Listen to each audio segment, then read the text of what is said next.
ಆದಿತ್ಯ ಪಾರ್ವತಿ ಮದುವೆ ರದ್ದಾಗಿಲ್ವಾ? ಹೌದು. ಅವತ್ತು ಪಾರ್ವತಿ ನನ್ನ ಗಂಡ ಬೇಡ, ವಿಚ್ಛೇದನ ಕೊಡಿಸಿ ಅಂತ ಕೇಳಿದ್ರು ಅವ್ರ ಮನಸ್ಸಿನಲ್ಲಿ ಬೇರೆ ಏನೋ ಇದೆ ಅಂತ ಮನಃಶಾಸ್ತ್ರ ಓದ್ರು ನನಗೆ ಅರ್ಥ ಆಯ್ತು.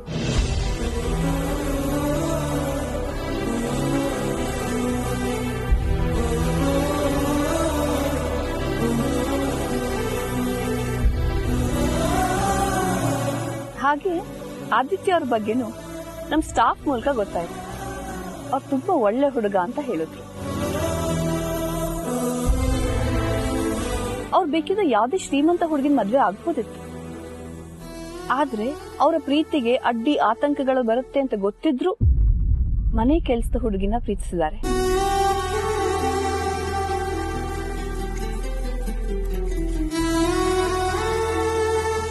ನನಗವಳು ಬೇಕು, ಅವಳಿಂದ ದೂರ ಮಾಡಬೇಡಿ ಅಂತ ಅಂಗ್ಲಾಚಿ ಬೇಡ್ಕೊಂಡ್ರು. ಆಗ ನನಗೆ ಇವರಿಬ್ರು ಪ್ರೀತಿಯ ಮಹತ್ವ ಅರ್ಥ ಆಯ್ತು.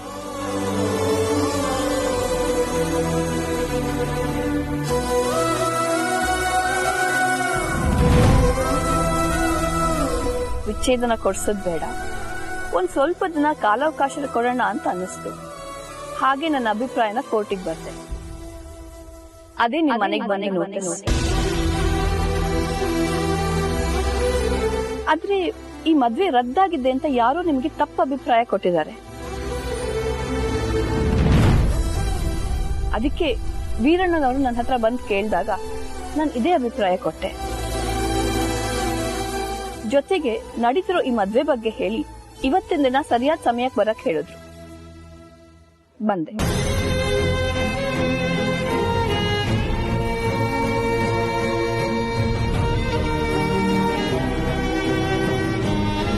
ಅಲ್ಲ ಆದಿತ್ಯ ಅವರೇ, ಈಗಾಗ್ಲೇ ಒಬ್ಬ ಹೆಂಡತಿ ಇದ್ದು ಇನ್ನೊಬ್ಬರನ್ನ ಮದುವೆ ಆಗಕ್ಕೆ ಹೊರಟಿದ್ದೀರಾ. ಇದು ಕಾನೂನಿನ ರೀತಿಯಲ್ಲಿ ಅಪರಾಧ.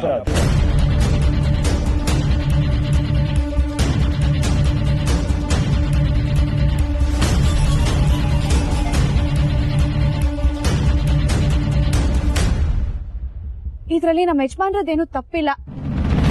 ಇವ್ರುಗಳೆಲ್ಲ ಹೆದರ್ಸಿ ನಮ್ಮ ಯಜಮಾನ್ರನ್ನ ಈ ಮದ್ವೆ ಆಗೋ ಹಾಗೆ ಮಾಡಿದ್ದಾರೆ.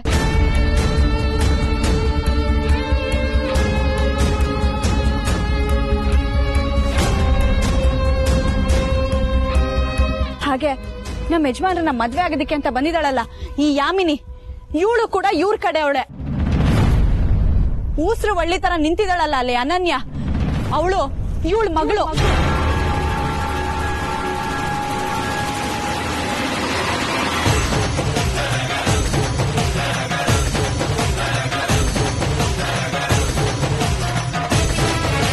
ಅರ್ಸನ್ ಕೋಟೆ ಮೇಲೆ ಸೇಡ್ ತೀರ್ಸ್ಕೋಬೇಕು ಅಂತ ಇವರೆಲ್ಲರೂ ಇಷ್ಟು ವರ್ಷ ಕಾದು ಹೊಂಚ್ ಹಾಕಿ ಕೂತಿದ್ರು.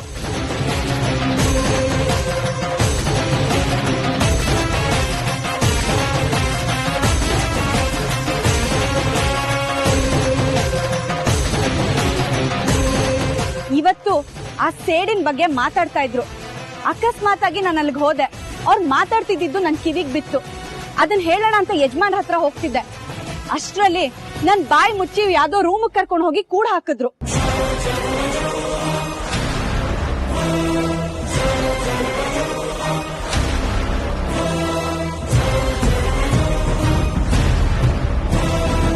ದೇವ್ರ ದಯೆಯಿಂದ ಅಲ್ಲಿಂದ ಹೇಗೋ ತಪ್ಪಿಸ್ಕೊಂಡು ಹೊರಗಡೆ ಬರೋವಾಗ ಬುದ್ಧಿಯವ್ರು ನನಗ್ ಸಿಕ್ಕಿದ್ರು.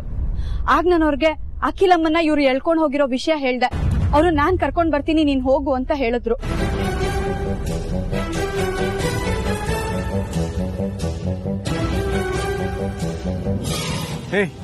ನನ್ನ ಅಖಿಲ ಇಲ್ಲಿ, ನನ್ನ ಅಖಿಲನ ಎಲ್ಲಿ ಕೂಡ ಹಾಕಿದ್ಯಾ ಹೇಳು.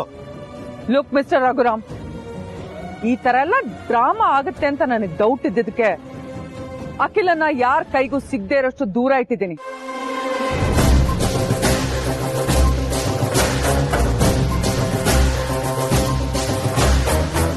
ಈಗ ನಿನ್ನ ಮಗ ಯಾಮಿನಿ ಕುತ್ತಿಗೆ ತಾಳಿ ಕಟ್ಟಿದ್ರೆ ಅಖಿಲ ಜೀವಂತವಾಗಿ ಬರ್ತಾಳೆ, ಇಲ್ಲ ಅಂದ್ರೆ ಹೆಣವಾಗೆ ಬರೋದು.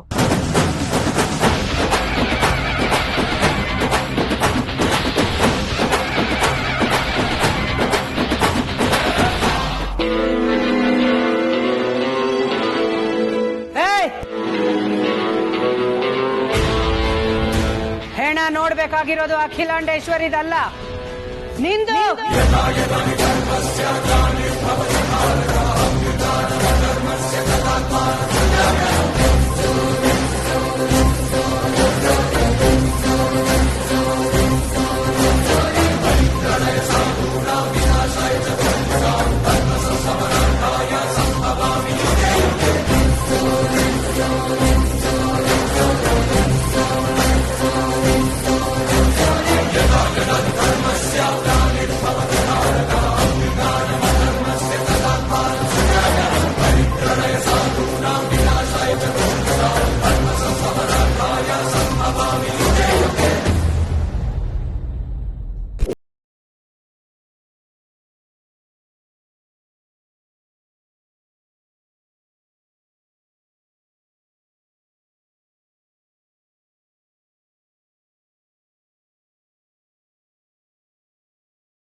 ಏನ್ ಸಾಕ್ಷಿ ಇದೆ? ಯಾಕೆ ಅರೆಸ್ಟ್ ಮಾಡ್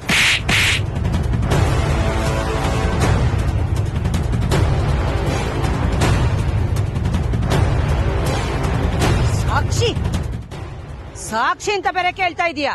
ಇಲ್ಲಿ ನಡೆದಿರೋ ಘಟನೆಗಿಂತ ಬೇರೆ ಸಾಕ್ಷಿ ಬೇಕಾ ನಿನಗೆ?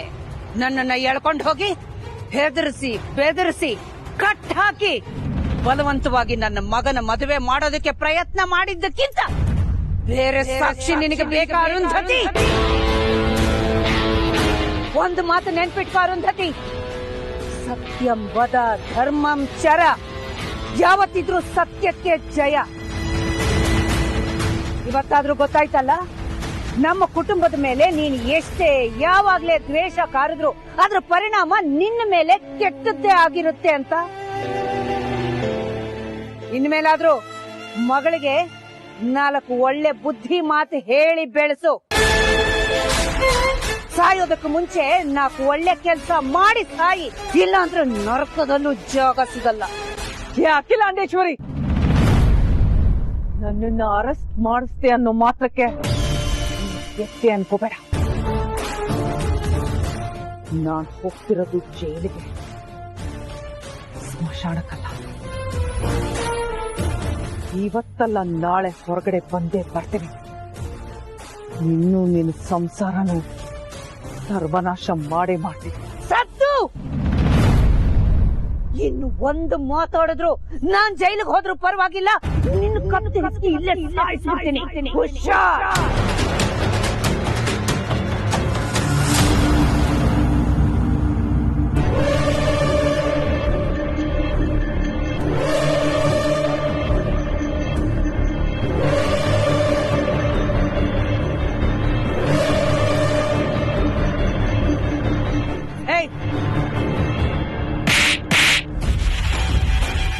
ಎಂಥ ನೀಚ ಹೆಣ್ಣೆ ನೀನು!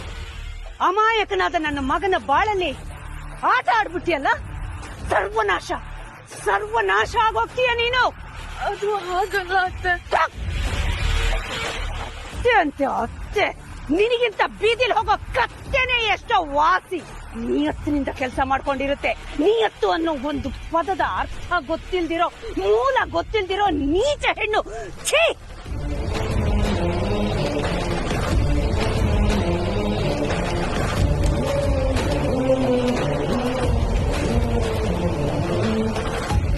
ಕ್ಷಮಿಸಿ. ನಮ್ಮ ಈ ನಂಬಿಕೆಗೆ ಇವಳು ಇಷ್ಟು ದೊಡ್ಡ ದ್ರೋಹ ಬಗೆತಾಳೆ ಅಂತ ನನಗೆ ಗೊತ್ತಿರ್ಲಿಲ್ಲ. ಎಲ್ಲರ ಮುಂದೆ ನಮ್ಮ ಮಾನ ಮರ್ಯಾದೆನ ಮೂರ್ಖಾಸ್ಕಾರ ಹಾಕ್ಬಿಟ್ಟೆ. ನಿನ್ನಂತ ಮಗಳು ಬದುಕಿದ್ರೆಷ್ಟು ಸತ್ರೆಷ್ಟು. ಇನ್ಸ್ಪೆಕ್ಟರ್, ಇವಳು ಮಾಡಿರೋ ದೊಡ್ಡ ತಪ್ಪಿಗೆ ಇವಳು ಸಾಯ ತನಕ ಜೈಲಲ್ಲೇ ಸಾಯ್ಬೇಕು ಅಂತ ದೊಡ್ಡ ಶಿಕ್ಷೆ ಕೊಡಿ.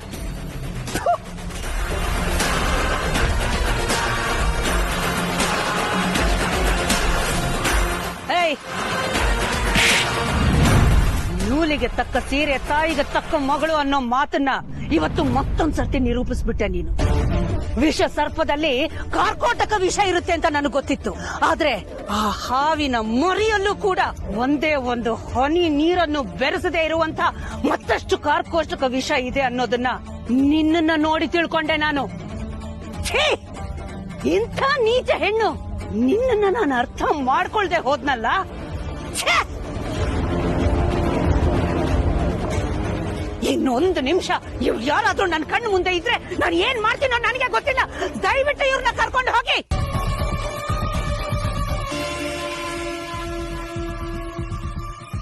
ಒಂದಲ್ಲ ಒಂದು ದಿನ ನಿನ್ನ ಬೂದಿ ಮಾಡೇ ಮಾಡ್ತೀನಿ, ನೆನ್ಪಿಟ್ಕೋ. Get lost!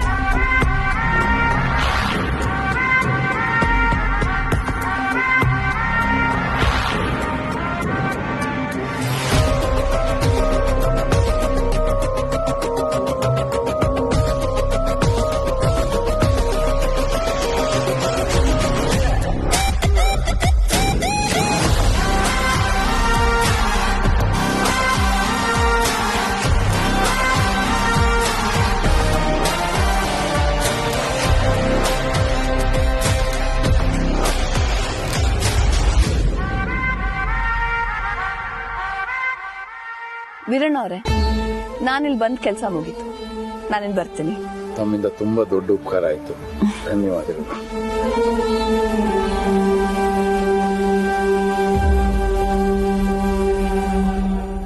ಪಾರ್ವತಿ, ಒಳ್ಳೇದಾಗ್ಲಮ್ಮ.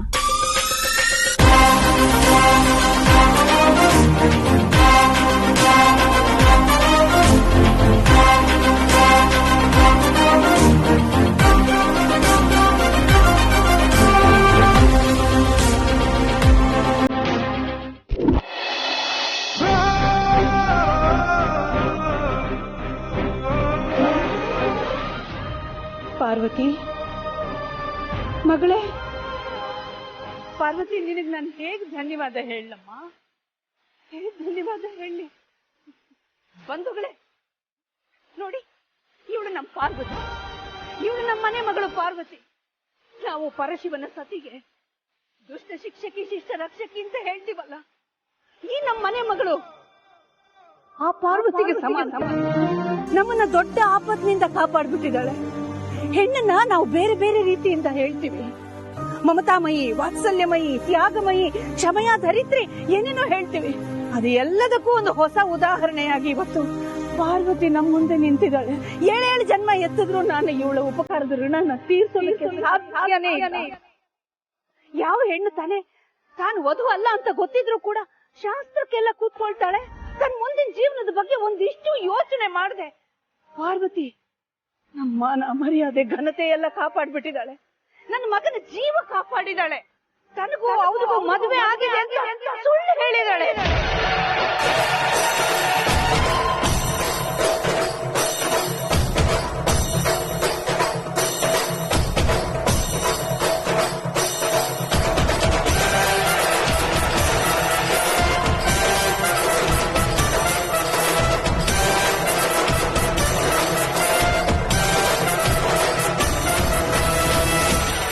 ನೀನ್ ತಿಳ್ಕೊಂಡಿರೋದು ತಪ್ಪು ಅಖಿಲಾಂಡೇಶ್ವರಿ.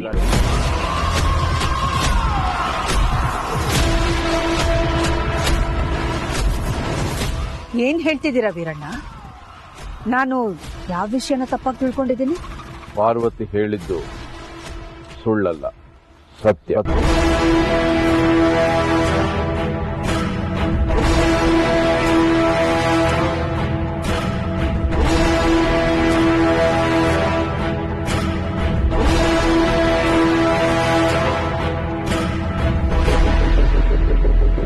ನಿನ್ನ ಮಗ ಆದಿತ್ಯನು ಪಾರ್ವತಿನು ಪ್ರೀತಿ ಮಾಡಿ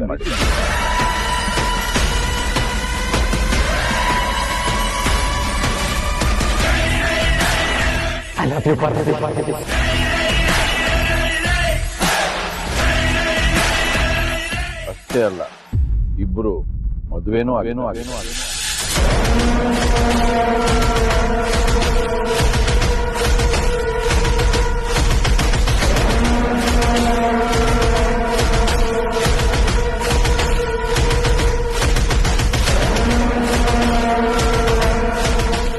ಏನ್ ಹೇಳ್ತಿದ್ದೀರಾ ವೀರಣ್ಣ? ಇಷ್ಟು ದಿನ ನಾನು ಅದನ್ನೇ ಬಡ್ಕೋತಾ ಇದ್ದಿದ್ದು ಅಖಿಲಾಂಡೇಶ್ವರಿ. ನಿನಗೆ ನನ್ನ ಮಾತು ಅರ್ಥನೇ ಆಗ್ತಿರ್ಲಿಲ್ಲ. ಯಾಕೆಂದ್ರೆ ನೀನ್ ನನ್ನ ಮಾತು ನೀನ್ ಕೇಳಿಸ್ಕೋತಾ ಇರ್ಲಿಲ್ಲ. ಕೇಳಿಸ್ಕೊಂಡಿದ್ರೆ ಅದ್ರ ಒಳ ಅರ್ಥ ನಿಂಗೆ ಅರ್ಥ ಆಗ್ತಿರೋದು. ನೋಡಿ ಇವತ್ತು ಎಂತ ಪರಿಸ್ಥಿತಿ ಬಂದು ಸಿಗಾಕೊಳ್ತು. ಅನಿವಾರ್ಯ, ನೀನೀಗ ನನ್ನ ಮಾತನ್ನ ನಂಬಲೇಬೇಕು. ಆ ಪರಿಸ್ಥಿತಿಯಲ್ಲಿ ಸಿಗಾಕೊಂಡಿದ್ಯಾ.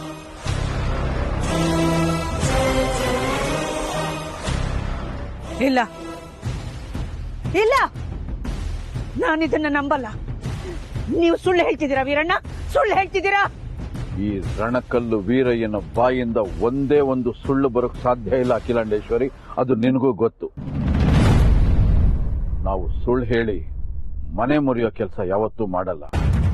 ಸತ್ಯ ಹೇಳಿ ಒಡೆದಿರೋ ಮನಸ್ಸುಗಳನ್ನು ಒಂದು ಮಾಡ.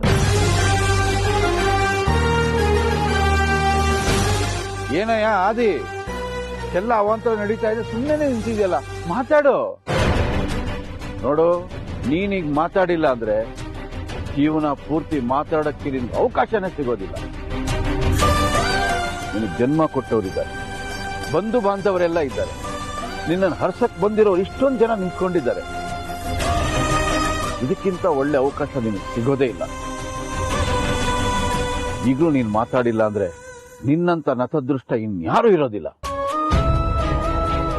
ಬಾ ಕೆಳಗಡೆ ಬಂದು ನಿನ್ನ ಪಾರ್ವತಿ ಮಧ್ಯೆ ಎಂತ ಪವಿತ್ರವಾದ ಬಂಧ ಇದೆ ಅಂತ ಹೇಳಿ ಎಲ್ರಿಗೂ ಗೊತ್ತಾಗೋ ಹಾಗೆ ಗಟ್ಟಿಯಾಗಿ ಮಾತಾಡು. ಬಾ ಕೆಳಗಡೆ ಬಾರಯ್ಯ.